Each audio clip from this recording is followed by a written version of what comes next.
Welcome to episode number 156 of the Church Collective podcast. This one is super fun. You get a little bit of a behind-the-scenes look at TCC and everything that we're about. We talk with Nate Parrish, one of our West Coast presenters, and he's just a guy that's been involved with Church Collective for years. He has an album called I'm a Wreck, and Chris Bellamy, our co-host, also played saxophone on that album. So we just had a lot of fun talking about ideas on how to do worship when you're not actually meeting, and just a lot of heart stuff and a lot of fun tangents. I apologize in advance for a lot of the inside jokes and references to things you might not know. If you'd like to know about anything that didn't quite make sense in this episode, I'd ask you to go shoot us a DM on Instagram. Say, hey, I was listening to the Nate Parrish episode and I didn't understand the thing you talked about. We'd love to hear from you. Shoot us a DM on Instagram. It'll be me or Chris, and we'd love to chat with you over there. So let's jump in with episode 156 of the Church Collective podcast. There we go. What do you mean it's a different way? I started it by being able to start a meeting that I could share a link to. Apparently, this is their competition with Zoom, where you can do this without a Skype account. Oh, I see. They're trying to... Where did Zoom even come from? Like, all of a sudden, because I remember Skype was the thing. deal. Yeah. All of a sudden, it's like, oh, dude, we've used Zoom for years. I don't even know what Skype is. This all happened. It was like, well, better do Zoom. I think what it is the organizations and companies that use the Microsoft suite, they just use Zoom because it's built in. Which is ironic because Microsoft owns Skype. So Right. Maybe Zoom is Skype. Right. And Facebook just added a similar thing now you can do with Messenger, make rooms. Perfect. Everybody's trying to get in there. I wouldn't be surprised if Zoom and Skype like merged into one thing. Sure. Mega. It's just like mega streaming service where it's like 3D hologram. Yeah. I don't have that yet. This is compelling podcasting right now. We're just throwing out ideas that people can make thousands off of, millions maybe. I'm surprised Apple hasn't like messed with their FaceTime. It's called FaceTime. Yeah, so you mean in a more professional way? Right, yeah. Apple's going to come out with something that you can do what we're doing now, but the deep fake is so real that it'll only be celebrities. You'll never see any normal people in meetings again. It'll just be celebrities' faces. Post. Or you'll just be animojiing it the whole time. Oh gosh. Is that the thing that's going on right now that's driving me nuts? On Facebook? Dude, okay, let's talk about that for a minute. Yeah, we can start there. Okay, why? It's just like Snapchat did with the Bitmojis like 4 years ago. Why did everybody on Facebook decide that's important to do now? I don't know, bro. It's like that whole... I think it's kind of how society works. You see someone do a thing and you're like, that's the thing we do. And then you do it. And then before you know it, it's just like a cruel joke that people are playing on. It's like, we got them to spend time making cartoons of themselves. What an idiot. Meanwhile, they take your bank card information while you do it. And then... Oh, it's easy. Yeah. A small little charge. I try to not participate in those. I just like to share conspiracy theories. I feel like that's way more responsible. Absolutely. That's what the internet's for. It's good stuff. How are you guys doing in the quarantine? Have you just been in that room just like for months? Pretty good. Forgot how to talk. All right. We're just, freaking busy. It's just like we took over the church. I mean, my department just went like full bore, and they're loving, like, I'm massively indispensable, and yeah, it's been good times. Been busy, but like basically like it all shut down, and me and like the 3 or 4 guys on my team are like, step aside, boys. That's right. We got this. Like, so we just took it all over. Yeah. Yeah, I saw you did. Was it the Minecraft deal? Yeah, got on the news. For that. I thought that was super tight, man. It was fun. You would have enjoyed, like, we started it, and like, so it's just a bunch of junior hires like running it that have like the admin powers. Yeah. And then like it was just absolute chaos for the first 5 minutes because they didn't. Judah, my son's 12, and like, so he told me how to make it creative, but like not so people could blow up stuff. But he forgot to turn off TNT, which is like explosive blocks, and it's like, oh no, someone has TNT. Like all the kids are on a group call, and they're like, oh no, they're blowing up that. Like the whole Easter Bunny guy was just like destroyed. They're like, shut it down, shut the server down, shut it down. They're like, all right. Like, We had to like pause and redo it. Yeah, it was Never great. want to do egg hunts ever again. This is what we're doing now. Yeah, it was just absolute chaos for the first bit, and then then it got okay. It's true. Like once the corner. So interesting. I was thinking about this. We did the church collective conference, and then it was like the next week, right? Was after, yeah.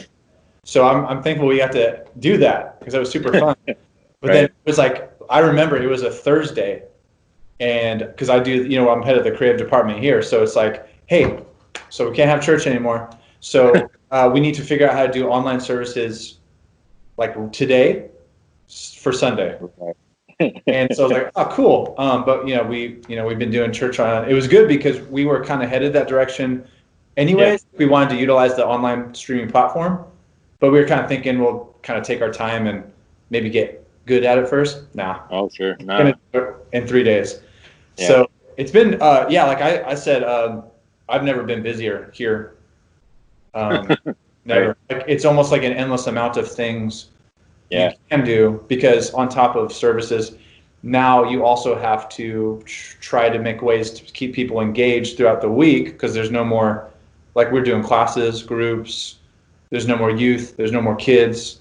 So you have to somehow do all that. And then you have like peers and coworkers and stuff who are like, man, I just got so much. It's great to be home with family. I'm getting yard work done. I'm like, yeah, that feels cool, man. Cool. Me too, right? That's awesome. I left my office today. That was the first time I did that in a month, so that's cool. No, but it's been really, it's. I would prefer, obviously, quote unquote, church as normal. Right. But it's been interesting. Like we had over the first month or 5 weeks, it was like 60 people had done the raise your hand salvation thing on the online platform. Yeah. And so that's like 60 people who are. They do like the whole thing where they raise their hand and then a host will contact them and walk them through like the salvation prayer stuff. 60 people, which, that's a lot for us. Right. Like, we didn't have those numbers for like maybe the whole year and it happened in weeks. Wow. Due to, I think just there's, all the factors, but the accessibility of church online and people who are like looking for some sort of answer, hope, something. Yeah. And now they can they're not intimidated. They don't have to go to a building and feel whatever. They can watch. And so it's kind of an interesting, weird, silver lining that's kind of come up of it. Yeah, sure. What platform are you using? We do the church online platform, the Craig Rochelle deal. We like that because, especially, it was short. Like I said, it was literally Thursday. We had to set this up for Sunday. So, but the interaction that you can do on there, and you can customize it a little bit within, their guidelines, but like, you can set up tabs. It's like, I'm new here. I want to request prayer. We have hosts that are there, and they if someone does that, they can contact them, and then it's like a private chat between the two of them, and they can walk through whatever, if they want to request prayer, stuff like that. So there's all kinds of cool interactive things that you can do, which is what we wanted to use as a platform because we were kind of, you could do YouTube and you could do Facebook Live and all that, and that's great too. I think the thing we put as a priority was keeping people engaged with other people, like in real time. And so, and there's analytics and all kinds of stuff that you can, kind of see who's watching when and retention time and all kinds of like fun stuff you can nerd out on. So, yeah. What do you guys? You guys didn't have, you weren't doing any streaming at all before that? No. So we actually, it's funny because about a couple weeks before that, we had set up like the online platform task force. Mm-hmm. And I asked myself, won't that interfere with your other task force? No, this is going to take precedence. That's a Dwight reference. But so we were going that direction, and then all of a sudden we just had to accelerate and step on the gas. So we were just filming the services and posting them online, no worship or anything like that. Okay, so you already had cameras and stuff. You just Got it. Okay. Yeah, it was kind of weird. Like we had that a couple weeks before that. We were setting up our cameras in preparation to start testing those things, like testing how we would mix down our worship audio and make it sound decent for streaming. And we added like I forget what we call it, but it's one of those cameras where you can basically set it up and it will follow like a marker if they're remote. So stuff like that, we were already kind of, and then all of a sudden, oh, cool, we get to use them now. Yeah. So, but it's been a fun learning curve. We haven't had any major blowouts or anything, like, we've been able to kind of hit the ground running with it. Yeah. So it's been fun. Yeah, it's amazing how just in 2 months people have evolved with their. I mean, I know our live stream went from just being a static shot to multiple cameras, pro presenter, like oh yeah, all kinds of graphics and videos and everything. Everything is like every creative director that's over the stream now is like Martin Scorsese. He's like. Slow zoom into the pastor when he talks about it, and it's just like all this production value all of a sudden. Well, because you kind of like, especially we've been doing it now for what, 2 months? Yeah, that's insane, right? Like, so you're going from live in person to on TV or wherever in a matter of days, and then you're doing that for foreseeable future. So you kind of have to like creatively come up with ways to keep it interesting, within reason. Like obviously we're not doing any like, Michael Bay like slow pan arounds with like the lens flares. No, the J.J. Abrams lens flares or stuff. Yeah, I've been trying to get my guy to add that. He won't do it. I think that'd be hilarious, but you kind of have to like, we added, camera angles. We flirted with like, what if we have people on stage? Have you seen that where people sit in the? I actually love Shelter Cove. How you guys have yours set up. I love that. The reason we didn't do it is because I'm like, our people have weird faces, man. They're just weird. They're weird sitting. Like if I was sitting in the background while Pastor Rest is preaching, I'd be like, and they realize I'm on camera. I'm like, oh yeah, that's good. So we didn't want to go through that whole scenario, but we're going to try doing we're going to film, some worship outside in the next couple of weeks and put that in. And because before we were doing it live, like actual live. So me, Rachel, and Jim Schmidt, he's our other worship guy. We would do it live on stage and then try to get more people involved. So we do it live on stage and then have people record from home and we put it together. And now we're doing full on quarantine style where everyone films themselves at home. I put it together. And cool. Our guy mixes the audio. Yeah. So, what do you guys use for your? You guys just do Facebook, or do you use something else for your streaming? Okay, you go first, Chris, and then I'll jump into all our stuff. We use churchstream.tv. Cool. Which is also called Your Stream. I don't know. It's weird. It's like churchstream.tv, but the website's Your Stream. And then it pushes to like our app. Cool. And then people watch it in the app, or they can just watch it. Like we send out a link, like an email link, or they can just go to our website and watch it. But we're not doing Facebook, or YouTube. So let me ask you, how come you're not doing Facebook? I'm always curious to see the reasons. So, well, first off, we were running it all on one iMac. Oh. Which is already kind of like stressing that out, and so we went from just having one shot to having multiple cameras, we've got another iMac connected to it with a Blackmagic interface running the Pro Presenter, and like all of a sudden the CPU usage just like shot through the roof. Yeah. And so we're sending out 3 streams, like a HD stream, kind of a, I guess, really low quality stream, and then a mobile stream. And if I were to add Facebook and YouTube, it would be even more stress on it without just getting a new computer. Yeah. And since the church is kind of like in saving money mode right now, Okay. So it'd be nice to get like one of those new Mac Pros, but they're like $30,000. So yeah, we're just running off 2 iMacs. Plus,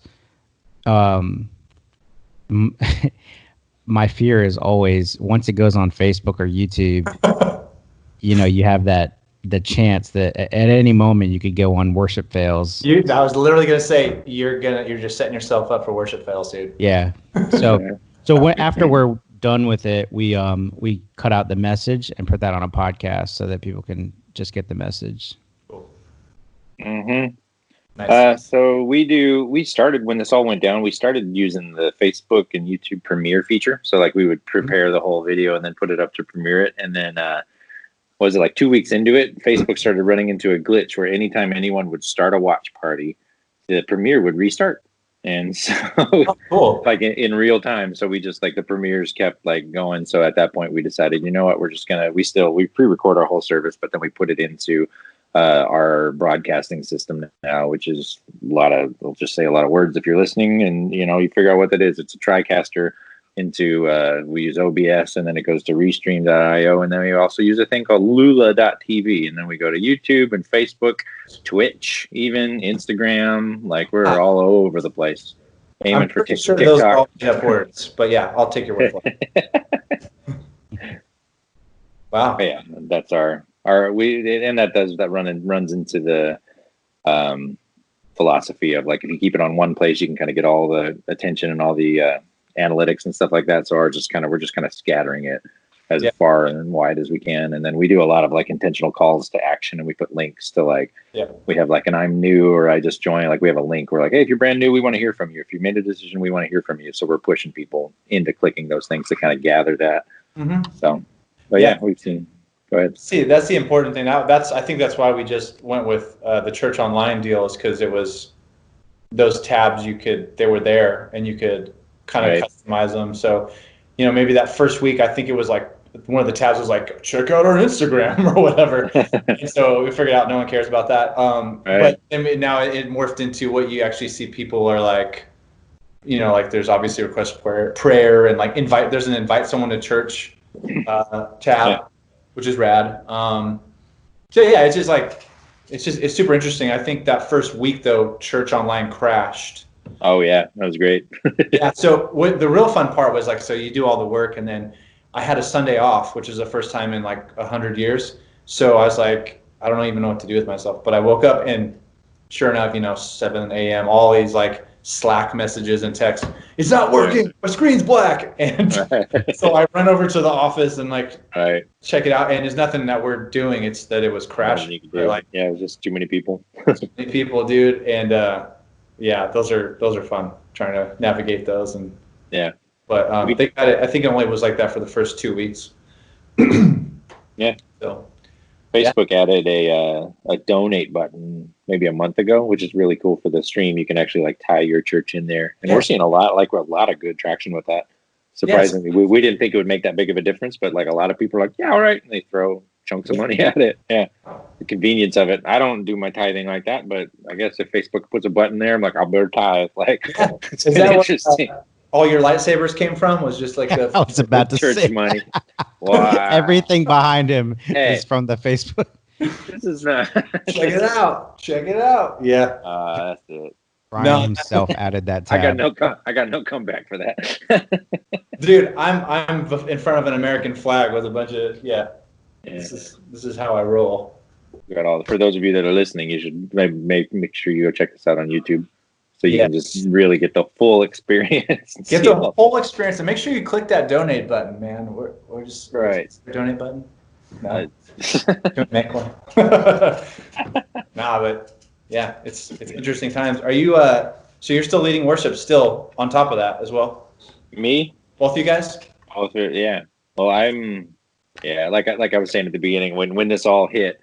My team, and I think this has been a lot of the thing for a lot of worship leaders, because especially a lot of churches, the worship leader kind of becomes the default creative director, even though there isn't like a creative director there, because it's like for some reason the worship leaders and musicians tend to at least be a little bit tech savvy. I don't know why. I guess because we have to figure out how to use a metronome app or something, so we're smarter on technology.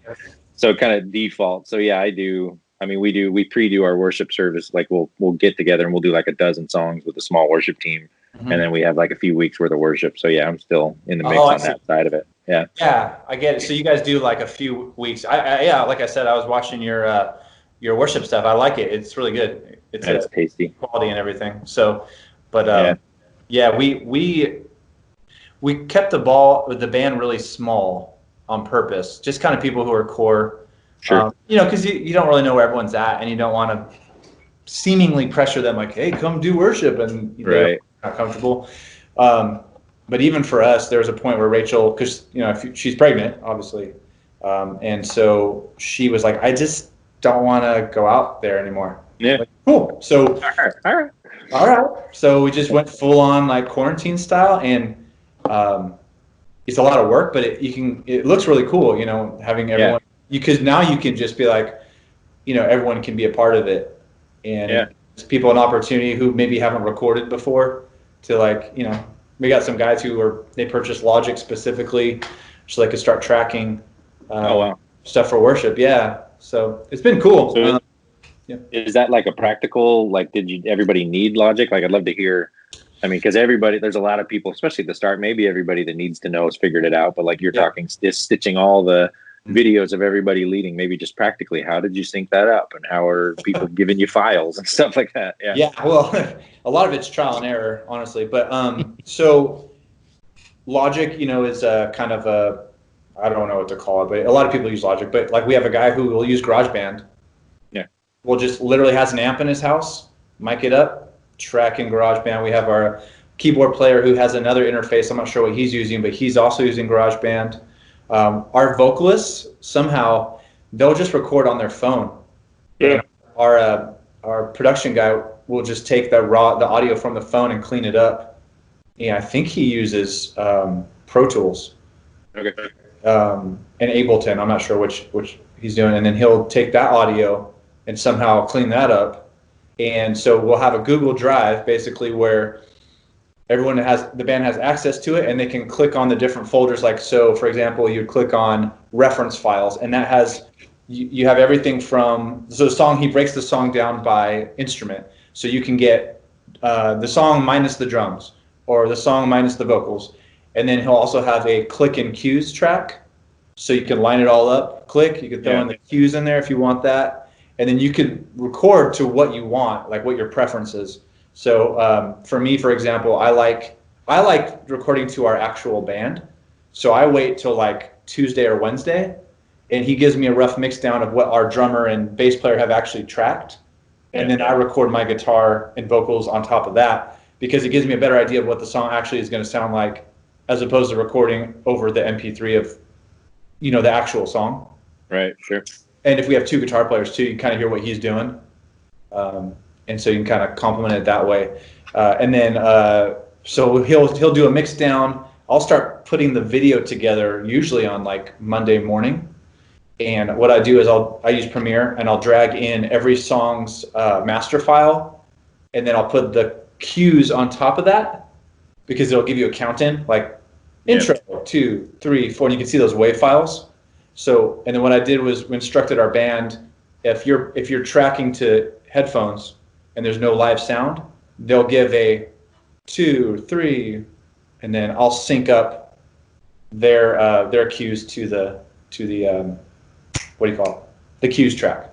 Gracious. And I usually do it by waveform. You know what I mean? Yeah. Because you can kind of line them up better that way, as opposed to trying to read their lips or look at what they're doing with their, how they're playing their instrument. And I'll just start stacking them on top of each other, and make sure you group them together, because I've done that before. I've accidentally like moved a file and I didn't know it, and I was like, why does it sound so off? Well, I accidentally clicked something, and and then I'll just start splicing it up, and over time I've had more margin to be more creative with it, because the first one was just like, here's a band, and that's what you get, and then after a while I was kind of like, okay, the drums come in first here, and then when the bass comes in, then he'll splice him in and rearrange things that way.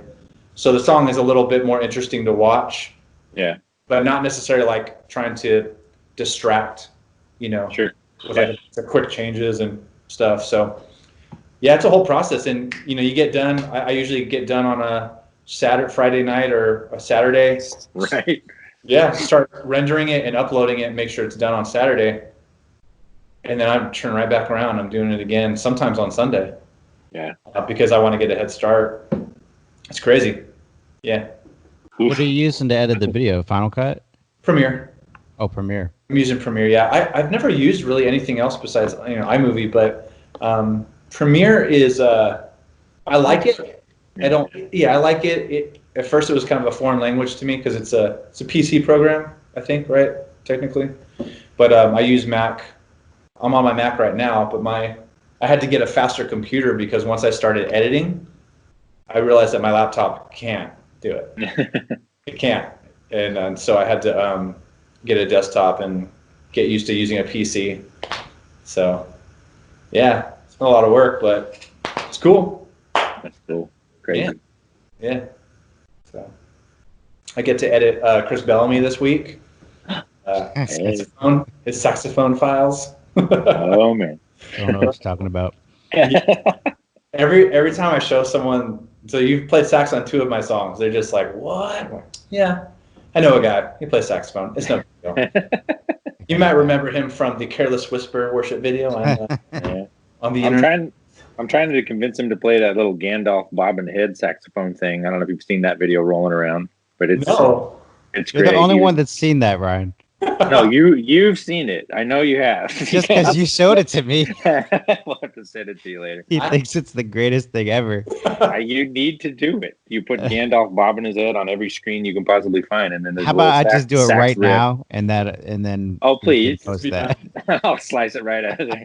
Your sax is right there. I see it right there. I love it, dude. Yeah. So if you don't know, so Chris has I have 2 songs. I have working on an album, and I had him play. I just had this idea. It's like I have to, even if it doesn't necessarily work, I need to at least try to have a saxophone on one of these songs because it's just, I love it, dude. It's so rad. And it turns out on the song that you did, it actually works great. It sounds awesome. And then we did a cover of a Social Distortion song. Totally not a saxophone style song at all, but again, Chris did his thing, and it freaking rules. So, yeah. You're not going to grab that sax, are you, Chris? I'm watching. Oh, is that what you're waiting for? It's just right there. It's right there. It's not. I don't. What do I got? I got a lava lamp. You got lightsabers, bro. I don't have I got lightsabers. I don't have a saxophone now. So, Shelter Cove's been doing their. They've been sending me their mixes to mix and master for their. So I've been doing our mixing guy. Their sound for the videos, and maybe I think we've done at least like 30 songs now or something. We've been doing it for 2 months, and like a couple weeks in, James texts me, and it's like, bro, is there saxophone in one of these songs? And I was like, no. Why? Did you have a sax player there? And he's like, bro, I swear there's sax at the end of this. I think the song is like Faithful to the End. And I'm like, no, I don't know what you're talking about. And then Ryan's like, bro, did you put some sax? Heck yeah. Nah, man, I did not. There's no way I just snuck in some sax in there, Like, why would you have sax but no sax player on the video? It makes no sense. That'd be a weird thing. It was right in there. Didn't James Duke call you a child for doing that? No, he thought that was awesome. It's freaking awesome, dude. He said it's my personal version of Fight Club, not Flight Club, Fight Club. What saxophone is one of those instruments because it's not readily accessible. Like there's not like a bunch of people running around with saxophones,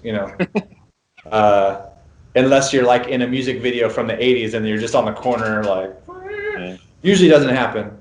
But it instantly makes songs just cooler. It's just one of those instruments.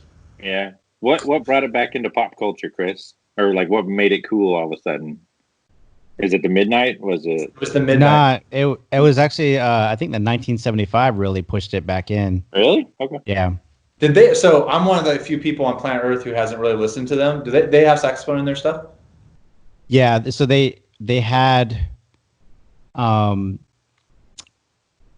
sax player for their live shows, but they didn't really have a ton of songs on their first 2 albums with sax.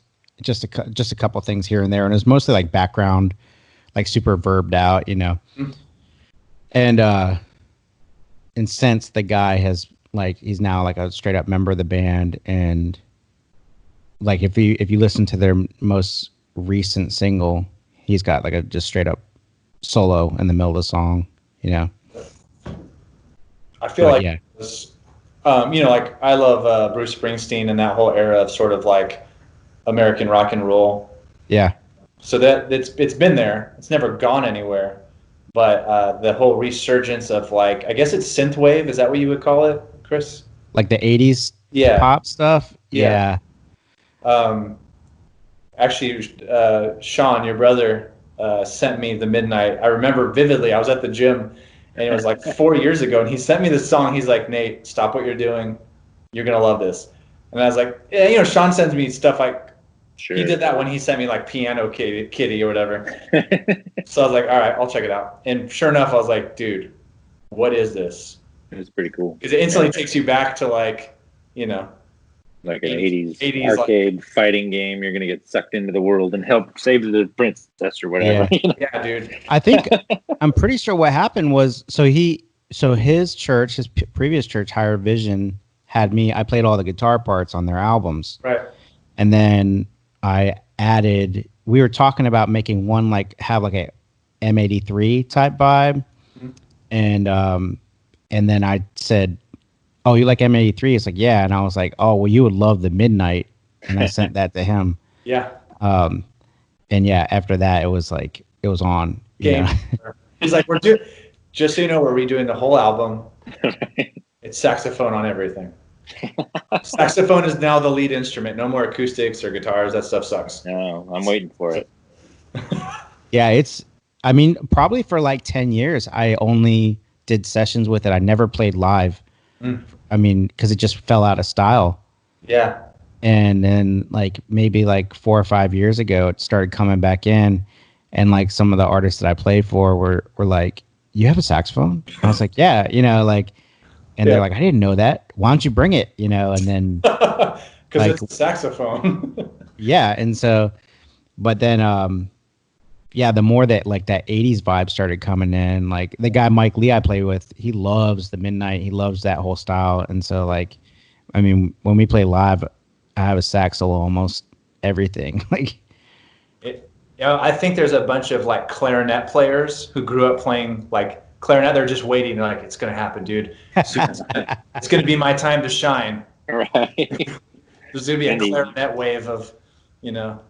There was this big giveaway. There's this Instagram called Better Sax, and there was this big giveaway, and they announced the winners today. And the guy goes, "We had 75,000 entries," and I commented, I said, "The fact that there's 75,000 sax players out there blows my mind." They're just waiting, dude. They've just been like, "Man, I should have learned how to play guitar. This is dumb." And then all of a sudden, it's like they're the coolest artists out there. Yeah, right. I've met a lot that have.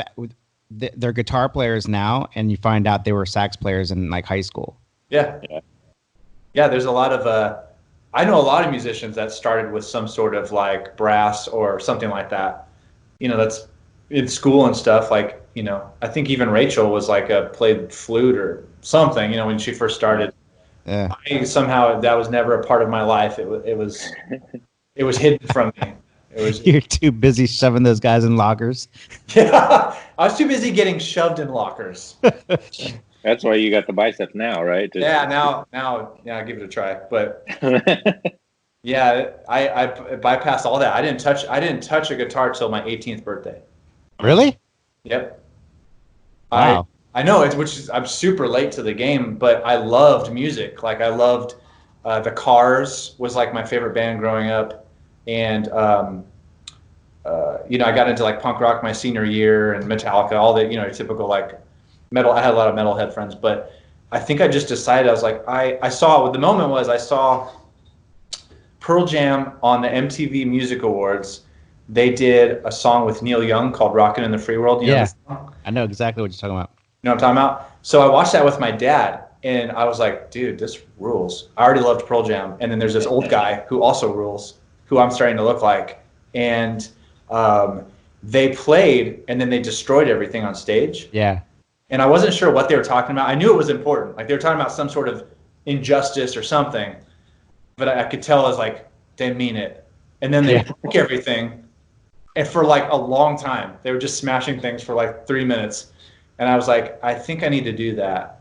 And so I just asked my dad, I was like, hey, could I have a guitar? And my 18th birthday, I woke up and there's a guitar and a little Epiphone Tweed amp that he just guessed that would be okay.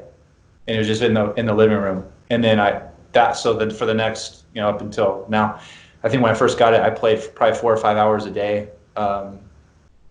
Just like nonstop. I had a friend who was really good at guitar, and he loved like Stevie Ray Vaughan and all that kind of stuff, and he was just a beast. And I insulted him by asking, I was like, can you show me how to play this Green Day song? He goes, no. I'm like, come on. He's like, why do you want to learn that crap? I was like, cause I like it. It's punk rock. So he showed me a bar chord. And he's like, here's a bar chord. Just move it around the neck until you find something that sounds like what they're doing. And that's what I just did. Game over. Game over. And I'm just slightly better now. Like I at least know what the chords are called now. But yeah, I don't know if it learn other instruments, but for me it was when I started getting into our guitar was two things. It was Stone Temple Pilots' first album. When I heard Plush, like I rode my bike to I knew there was like a guitar shop down the street, and I rode my bike there and I asked for a book. And my dad had like an 80s, like white 80s shredder guitar. And I didn't know what tabs were or anything, And I had already studied music, but I didn't know guitar, and so and then the second thing was Lenny Kravitz, Are You Gonna Go My Way? That's a good one. Like when that video came out, I was like, okay, this is the coolest thing I've ever seen in my life. People were in that weird like round pit, and they were going nuts, and I was like, that's it. And Kravitz had that like bell-bottom jumpsuit on. Yeah. Yep. Heck yeah. Yeah. That's why you wore the jumpsuit all the time, huh? That's okay. I saw pictures of you, Chris. See little in that jumpsuit with his saxophone. Yeah. I guess since we're telling stories, my story is terrible. I'm not really proud of it, but it's also kind of funny. Went to a Christian high school, and we had a chapel team, and I was 15. And the guitarist friend of mine was talking about how difficult guitar was. And for whatever reason, like I had no idea how to play. I was like, no, that doesn't look hard. And he's like, prove it. And I did. And I came back in a month. I'm like, see? And I was in worship leader, guys. So you literally learned it out of spite. Yeah, I was like, I'll show this guy he's not good. Because I was just heckling him. Like, that doesn't look hard. Like, you do it. All right, I will. And then the Lord uses all situations for his good, I suppose. That's right, dude. You didn't play anything before that? I didn't. Yeah, my parents did a contemporary worship band when they were like, I saw I was little. I used to be actually mad because our living room would be a studio that they'd have like the, come do Lord, I lift your name on high and practice that for church and stuff. And I was like, why can't we just be a normal family without these amps and keyboards and drum set? I just want a couch in our living room, guys. Hated it. Were they like super pumped when you started playing a guitar? They're like, finally the family band is coming together. I suppose, yeah, I think so. Because Sean, my brother, there's a lot of like very deep references here. If you're listening, I apologize, everybody. But yeah, my brother started playing drums when he was like 2, so he was just like the drummer for the family, and I was always like the video game guy that didn't like all the musicians in the house. And your dad plays bass. Dad plays bass. Slaps that bass. I remember that, dude. Going over there, Papa Lochi. Yeah, he still grabs the bass like, look at this slapping, and it's like, it's not quite, but he's real proud of it. It's jazzy.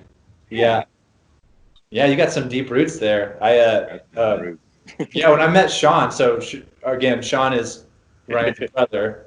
Yeah, he works at the Belonging. There's our reference. If you're listening to this, he works at the Belonging. This is we are legitimate people, guys. There's so many paths that cross between all of us. Yeah. Sean's this fictional character that unites us all.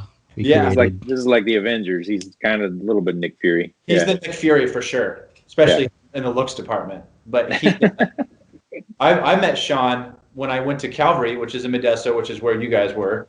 So not Chris, but me, Yeah. And I hadn't been a part of worship at all, but I went to a Christian school. And so I remember chapel. I didn't like chapel necessarily, And the reason why, it wasn't because I didn't like worship or anything. I always looked and I thought the musicians, because my friend played drums and I knew he could shred. Like he loved metal and he could do all the double bass and stuff. So I'd always talk him into doing double bass during worship. So he would do a fill and it's like, and then he would just go right back to doing whatever. Right. But I was always frustrated because I'm like, how come they are not rocking?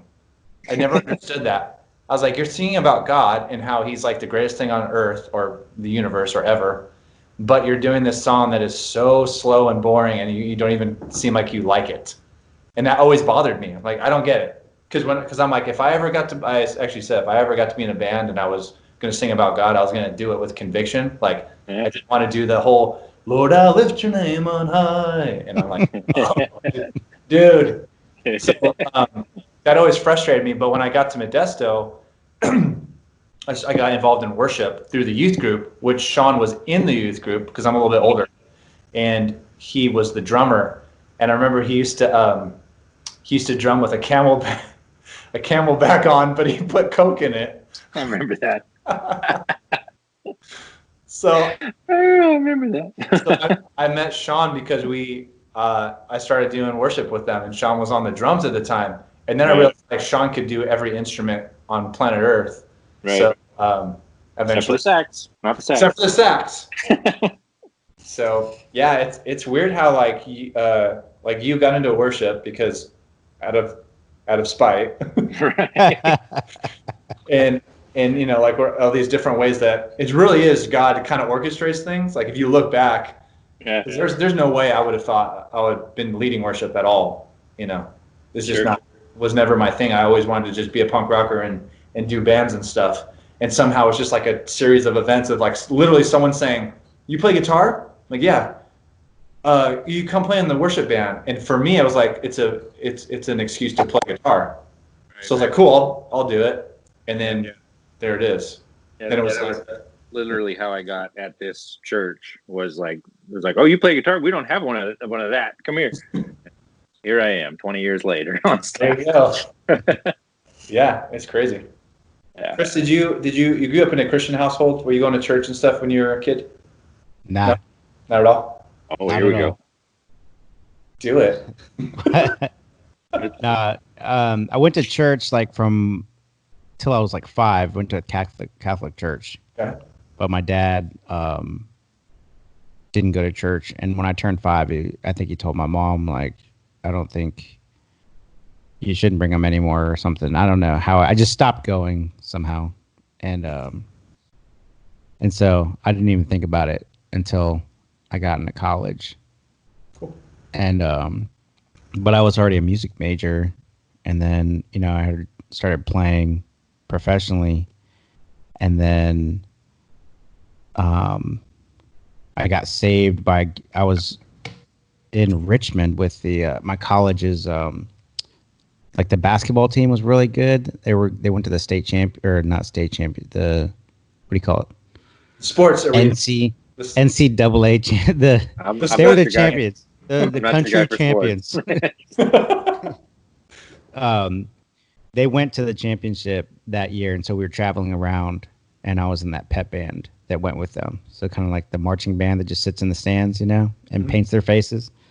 But that was part of my scholarship to do that. I had to do that, and these guys brought me to church because we were passing through their home city, and I didn't want to go, but then I went, and I remember the pastor was like, when you're like, man, does this guy know who I am? Like, what is he talking to me? And then the more it went on, I was like, this guy is really talking to me. Somebody must have told him about me, and so next thing you know, I'm at the altar, like crying, like that's how it do be. And then turns out he didn't even know I was like going to be there that day, but you'd think he's like, you're the only one in the room. So he's like, is there a kid here who's like, I don't know, stopped going to church at 5 and like, he's like one of the only people on earth that plays a saxophone. Yeah.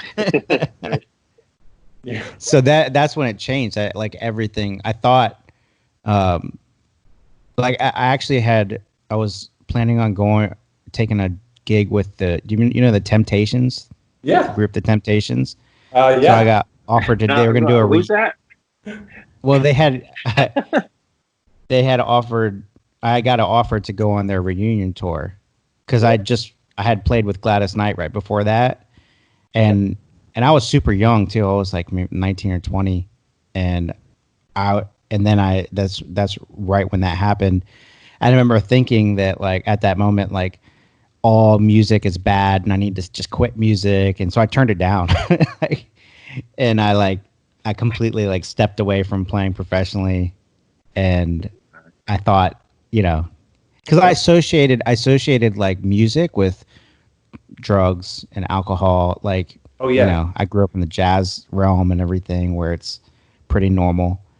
And so I really thought I had to put everything down and like not do any music. And so it took me a little while to get back into it. No, there was a time when I had not a experience like that, but the mindset of like, if it's not Christian, or because back in the day, we're all old enough to where you can remember a Christian bookstore is like, if you like Blink 182, you'll love Noggin Toboggan or whatever. So there's always like the dollar store version of like what was like normal, I guess, in the world. Right. And so you could get like, oh man, I really like Metallica's music, but I can't enjoy it because it's literally evil and satanic, because it's not church music. And that was a mindset that I kind of went back and forth on, because I loved like Ramones and Social D and like all this kind of bands, Misfits, stuff that was like, I just like the way they sound, and there really isn't and nor should there be like an alternate version of that. Like I think Christian music a lot of times got into just being like, okay, what do people like? Well, they like this. Okay, we got to do that so we can redeem it. Instead of being like, granted, maybe this band isn't Christian, but they're doing art, they're making art, and that gifting, whether they know it or not, or comes from God. It's like God's the inventor of music. It's not man. It's not Satan, right? He just kind of twists. Right. And so it was like this wrestling thing I had where the bands I liked, they weren't Christian bands. So I'm like, am I allowed to like this or be inspired by it? Because truthfully, that's what I was and am inspired by, is a lot of those bands. And I like Christian bands still, and it's whatever. But even that term Christian music doesn't make sense. There's no such thing as Christian music. There's Christian people who make music, but music is a product of a person. It's not it doesn't choose Christ. Like music doesn't do that, right? And so it was like this weird thing of, you're not allowed to like that, but I did like it. So, and even like with Cutlass, sometimes we'll do like Q&As, and without it, 100% of the times, people will ask, so tell us who your favorite bands are. And me and James will always look at each other and be like, are we gonna answer this and whatever? And we just started, going for it. Like, he likes Deftones and Silverchair, and he likes Blindside too, which are Christian guys. But just being like, and people will push back, like, well, how can you listen to that with those lyrics or with whatever? And James is like, I'm a musician and a guitar player. I like how they play guitar and write music. Yeah. Like, it's not like I listen to it and then all of a sudden it's like, well, got to serve Satan now. This Metallica song, and I think that was a fear for a long time of, Christian parents and whatever, being scared that you're going to hear something and it will literally turn you into Marilyn Manson. Right. So, yeah. But you brought up the album. Like I kind of, so I've been doing Christian music for a long time. Weirdly, like not something I ever tried to get into. I wasn't like, couldn't wait to be the next Audio Adrenaline or something like that. But was just doing that for so long, and then this last year or so, I had all these like things I wanted to sing about and write about, but whenever I would try, I'd hit like this mental block of like, it's not worship, can't do it, and it was weird. And I was talking to my friend Jordan, and he was just talking about the same thing of being an artist. Like first, like God creates us like as artists. So what you do doesn't belong to the church, it belongs to God. And so there is so much more of a broader spectrum of things that the Christian should or can and should address besides just like Sunday morning or congregational worship. You know what I mean? I think John Mark McMillan is a great example of a guy who's just like, I'm just going to do like kind of music I want to do. And I think that's why people latched onto it, because it's so different from what was going on, you know, Christian radio or whatever, wherever you couldn't tell if it was Third Day or Mercy Me or, you know, whoever. When John Mark comes on, you know exactly who's singing. So it was inspiring to me. I was like, well, I'm just going to go for it then. So I just started writing literally like what I wanted to. So the first song I wrote, coming up on a year, the first song I released was Politicians and Celebrities, because even as a Christian, like I still care about what happens in our world, you know, politics. And I was like fed up with the fact that we look to these people as our beacon, and they don't know us, we don't know them. They're not a part of our lives. They don't really affect anything, but we still look to them as like, they're going to fix our problems, and they're not, you know? And so I wrote a song just about that, and it felt so good, dude, to like get that off my chest. And then you know, the song that Chris played that mandolin on, I wrote about my dad because he had passed away, and I hadn't really like addressed it. It had been like 8 years. And so I was like, I'm gonna write a song about that. So I did that, and that was super cathartic for me as well. And then I just was like, I'm just literally gonna write about what I want, and not worry about if it's worship or if it's even quote unquote Christian music, you know? So yeah, it's been really, it's been really freeing for me. It's been fun. It was hard to break through that mindset though, honestly, of just like being, you know, in Cutlass too. Like I've been in Christian bands for so long that you're like, there's almost like a mental block. I think it's easy to get caught up in that kind of stuff, you know, and kind of suppress certain things that maybe God's not even asking you to do. It's just Christian culture is making it up, you know. So who else have you been collaborating with? And I know you had Joey from Disciple play drums, right? Mm-hmm. Yeah, so for the album I had you on there. You played mandolin and saxophone.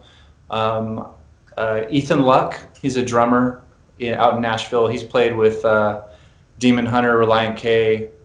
He did like a stint for a while with Kings of Leon. And so I had him play drums on a few songs. Our old Cutlass drummer, Drew Porter, played on some.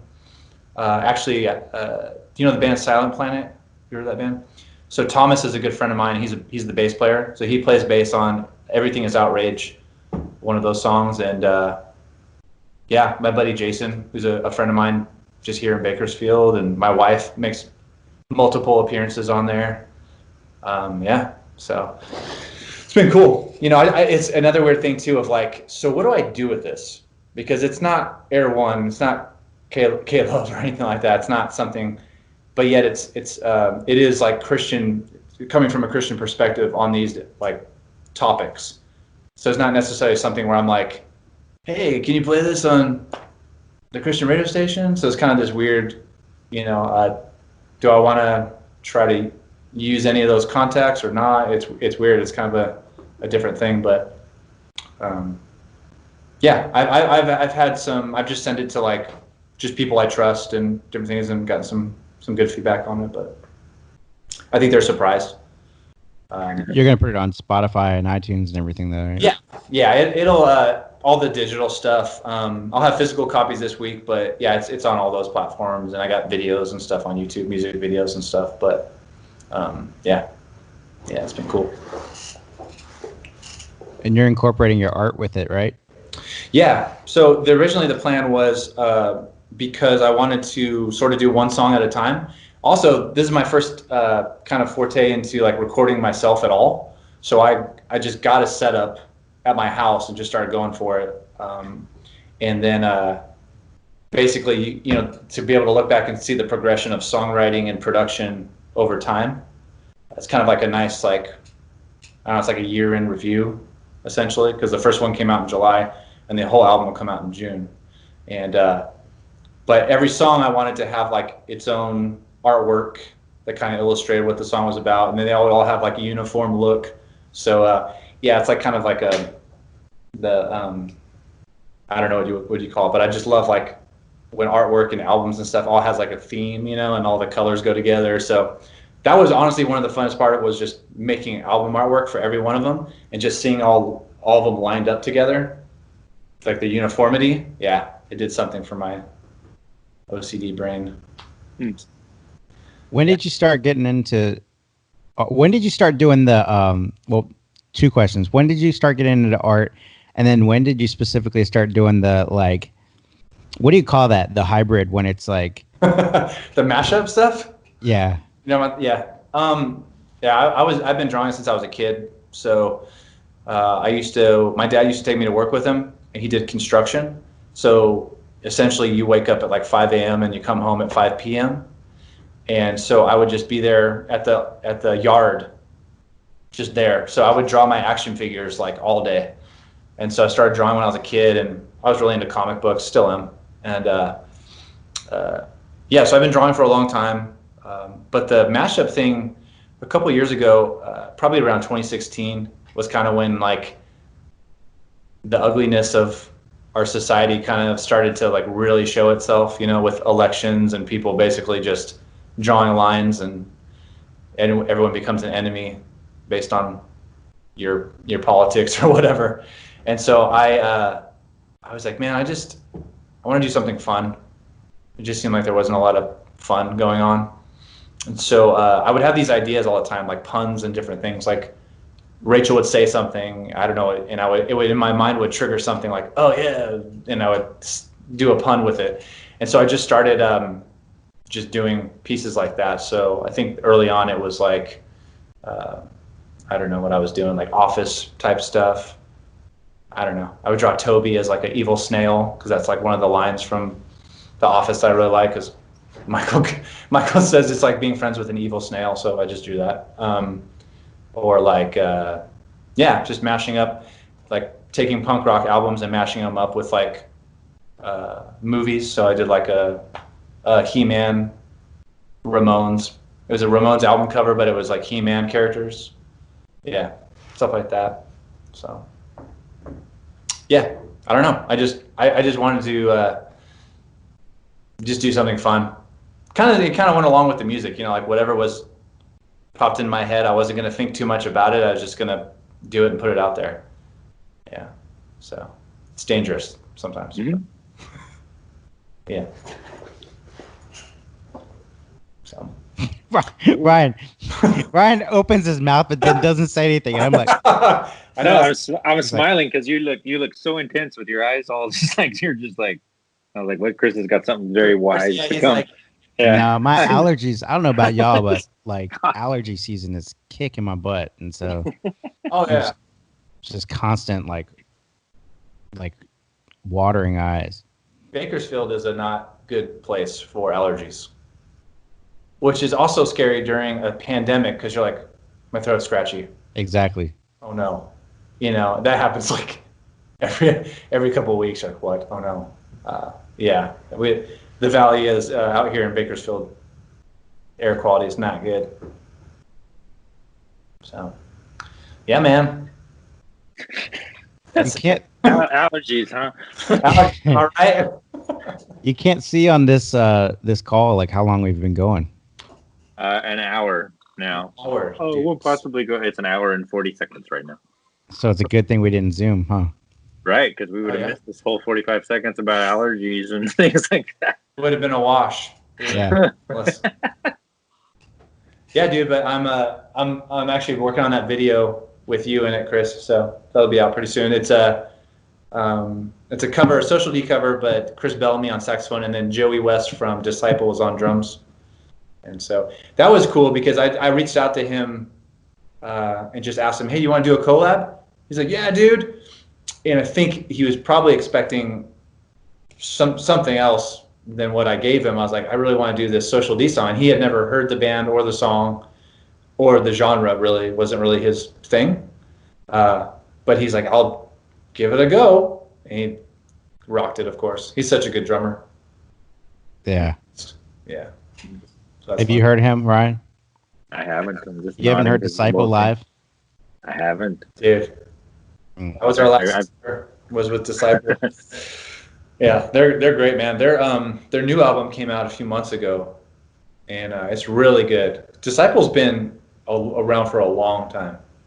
Kevin started the band when he was like 14. Dang. Yeah, and they've been, I don't want to get the info wrong here, but they've been a band for like maybe 20 years, maybe something like that. He's been doing it, maybe longer. Yeah, and Joey is another guy who was doing worship too and loved heavy music, Slipknot and stuff like that. And I think he was drumming some church. He was drumming there, and then somehow, I don't know how it happened with Disciple. He's playing drums for Disciple, and he rocks, man. Nice. We're good. We should add in your story about how you started playing with Cutlass. Oh yeah, dude. Yeah. So I was in a band with the mythical creature Sean, Ryan's brother. We were in a band together, and we got the opportunity to go on a tour with like 8 bands, and Cutlass was one of the bands. They were the headliner, and so I was doing a lot of video stuff at the time. I would make these like parody videos, and in my mind somehow, good. yeah, somehow like I'm gonna do a video where I'm obsessed with Cutlass, and I'm gonna like try to be in the band. And so it was this whole like office style documentary video, which you can find on YouTube still. I think if Is you that one still up somewhere? Yeah. Oh my gosh. Yeah, because it wasn't on our channel. It was another. I think it's like Nate from Cutlass or something like that. And so it was like this whole documentary about how I was like obsessed with Cutlass and trying to be in the band, and they were like super weirded out by it and all that stuff. And it's funny. It's got like Fireflight and 1,000 Foot Crutch. All these people are in it. And then fast forward like 6 years later, I had actually become friends with James and John Micah, and he literally called me out of the blue around 2015 because I had put out some music with Rachel. We did like a worship EP, and I don't know if you heard that, and they needed a guitar player. Nick had just left, so he called me and was like, "Hey, do you want to play guitar for us?" I was like, "Yeah." It's literally like the least exciting part of the whole deal. I was like, "Yeah." And so he's like, "All right, cool. Learn these 20 songs or whatever." And then I went up to Oregon to like practice, and I did not do good. I was super nervous, and I sucked a little bit. But my first show was with Toby Mac, so there was like thousands of people there, and I was like, but it went great. But everyone thinks that video is from now. Because they're like, "Oh yeah, I saw your video of how you joined Cutlass." I'm like, "No, that was like 6 years before it happened." So I have a theory that, and maybe it's true, I can make things happen. If I make a video about it, it will happen. So I'm working on a video right now of where I just walk down the street and find like $1 million sitting in a backpack, and so hopefully that will come true as well. But yeah, super weird, right? Like super random. Had James seen the video? James is in the video. Oh, James is in the video. James is in the. There's a whole part where I'm obsessed with James and I'm stalking him. I remember that. I didn't know that still existed. I'm gonna go watch it. But like he participated, or you were just filming him from a distance? No. At first it was from a distance, and then we decided to. The guy who was producing the video was like, we should like include all these people. So there's like interviews with like other band people who are like, yeah, Nate's cool, but he's a little weird. And there's all these clips of me like watching James through like a window as he's playing guitar. I'm like, yeah, and my band is like super bummed. They're like, yeah, we don't see Nate much anymore. Yeah. So, but yeah, it's super weird how like, and then 6 years later, like I'm in Cutlass and people think that that's a video about when I joined the band. That's great. Yeah. We need to link that video somehow. Yeah. And the YouTube. We'll get it. We'll put a link in the. I haven't even seen that. churchcollective.com. Oh yeah, I've seen it. I didn't know there was a purge at one point where a lot of those great videos are gone, but like I didn't know that one's still out there. That was survived because that was a third party. So there was like a production company on tour with us, and that's their video. That's awesome. So I was making our own, and then when I wanted to do that one, he's like, "Let's do it as like an official video." So, but yeah, I've been playing with them for, it's about 5 years now.